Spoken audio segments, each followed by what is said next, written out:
মেরিল প্রথম আলো তারকা জরিপ পুরস্কার 2016-তে সেরা চলচ্চিত্র অভিনেতা বিভাগে জয়ী হওয়ার পর শাকিব খান বলেছিলেন, এই পুরস্কারটি আমার ছেলে আবরাম খান জয়ের জন্য।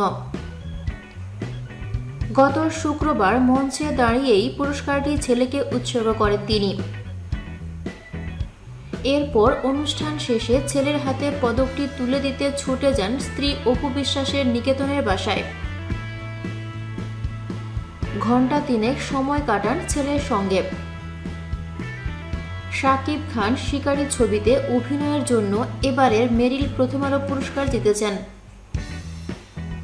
অনুষ্ঠান শেষে রাত 11টার দিকে অপুর বাসায় যান শাকিব। সেখানে গিয়েই ছেলে আবরামকে কোলে তুলে নেন। তারপর ছেলের হাতে তুলে দেন পুরস্কার।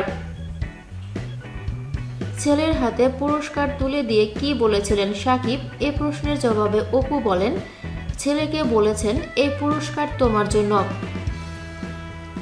তুমি জন্মের পর প্রথম আরেকটি স্বীকৃতি পেলাম, আর এখন থেকে যা স্বীকৃতি পাবো সব তোমার জন্য। আমি শুধু কষ্ট করে বহন করে আনব। রংবাজ ছবির শুটিংয়ে শাকিব এখন পাবনায়।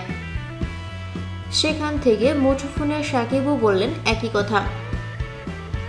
তিনি বলেন, সেই রাতে ছেলের সঙ্গে প্রায় 3 ঘন্টা সময় কাটিয়েছেন, দুষ্টুমি করেছেন, ছেলেকে হাতে তুলে খাইয়ে দিয়েছেন।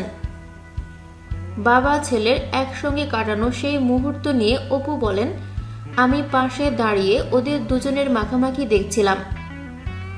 বাবুও আনন্দ পাচ্ছিল, হাসছিল।